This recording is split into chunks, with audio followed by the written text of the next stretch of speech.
Random House Audio presents Therapy by Jonathan Kellerman, read by John Rubinstein.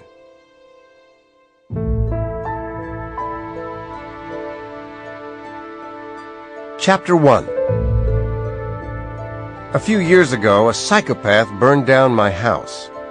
The night it happened, I was out to dinner with a woman who'd designed the house and lived in it with me. We were driving up Beverly Glen when the sirens cut through the darkness, ululating like coyote death wails. The noise died quickly, indicating a nearby disaster, but there was no reason to assume the worst. Unless you're the worst kind of fatalist, you think something lousy happened to some poor devil.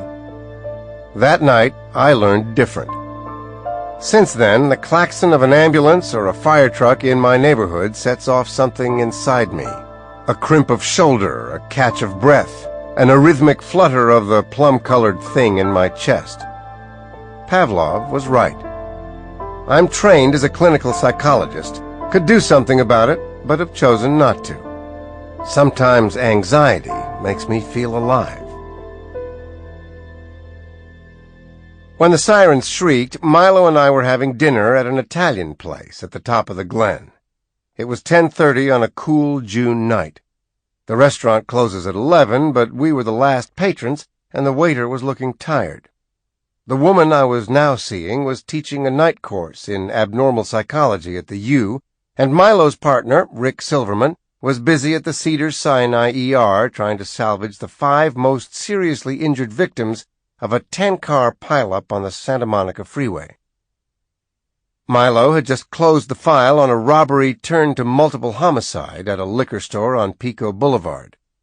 The solve had taken more persistence than brainwork. He was in a position to pick his cases, and no new ones had crossed his desk.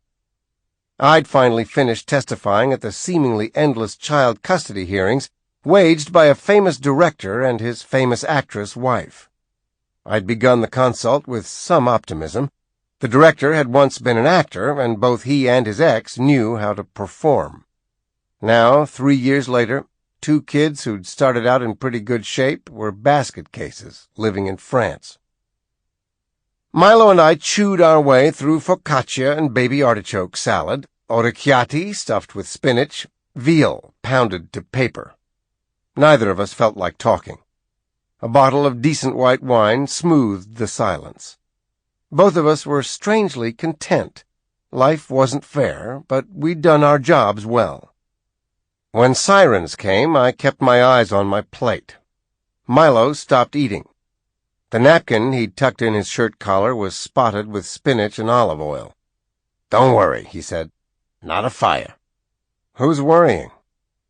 He pushed hair off his forehead, picked up his fork and knife, speared, chewed, swallowed.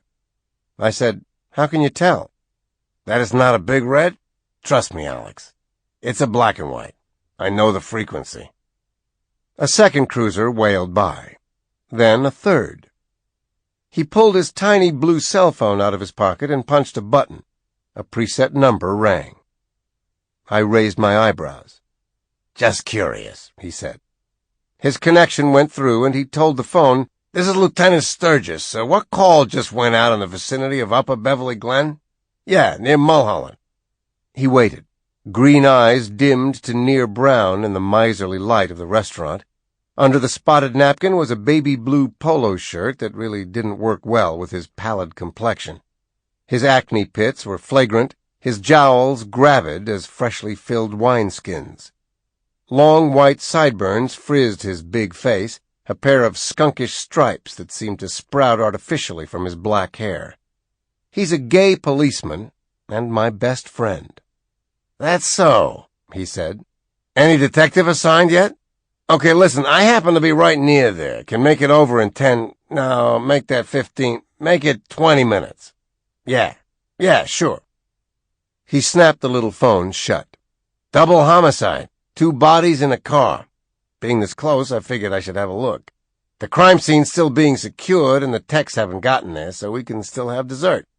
How are you with cannoli?"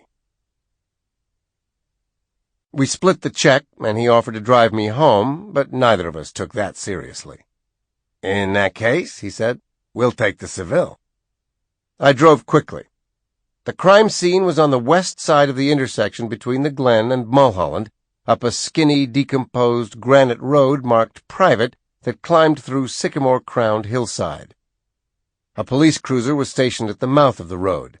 Staked to a tree several feet up was a for sale sign bearing the logo of a West Side realtor. Milo flashed the badge to the uniform in the car, and we drove through.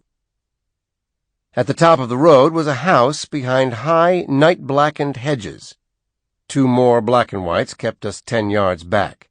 We parked and continued on foot.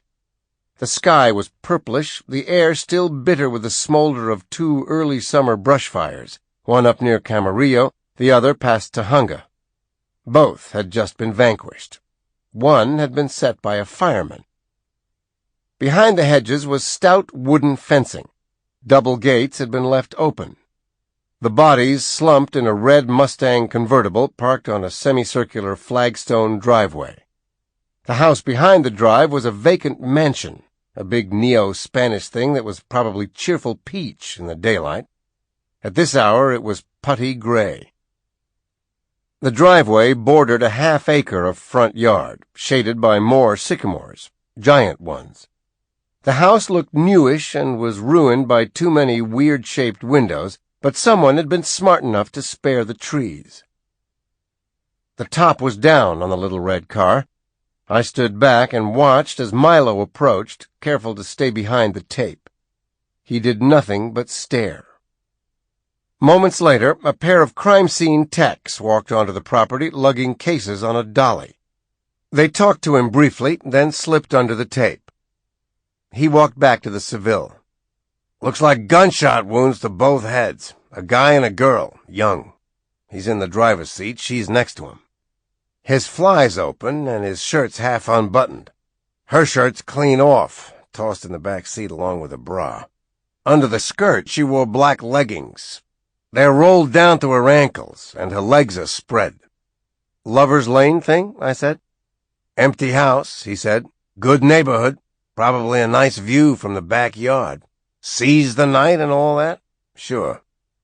If they knew about the house, they could be locals. He looked clean-cut, well-dressed. Yeah, I'd say local is also a decent bet. I wonder why the gate was left open. Or maybe it wasn't, and one of them has some connection to the house and a gate clicker. For all we know, one of their families built the place. Crime scene will do their thing. Hopefully they'll find IDs in the pockets. The car's plates are being run right now. I said, any gun in sight? A murder-suicide thing? Not likely. He rubbed his face. His hand lingered at his mouth, tugged down his lower lip, and let it snap back up. What? I said. 2 headshots plus, Alex. Someone jammed what looks to be a short spear or a crossbow bolt into the girl's torso. Here. He touched a spot under his breastbone. From what I could see, the damn thing went clear through her and is lodged in the seat. The impact jolted her body. She's lying funny. A spear? She was skewered, Alex. A bullet to the brain wasn't enough. Overkill, I said. A message. Were they actually making love, or were they positioned sexually? He flashed a frightening smile. Now we're veering into your territory. Chapter 2. The techs and the coroner gloved up and did their thing under heartless floodlights.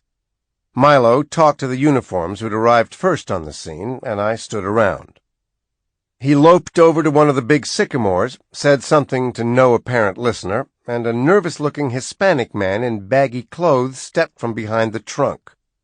The man talked with his hands and looked agitated. Milo did a lot of listening. He took out his notepad and scrawled without breaking eye contact. When he was finished, the man was allowed to leave the scene. The spear in the girl's chest appeared to be a homemade weapon fashioned from a slat of wrought iron fencing. The coroner, who... Sample complete. Ready to continue?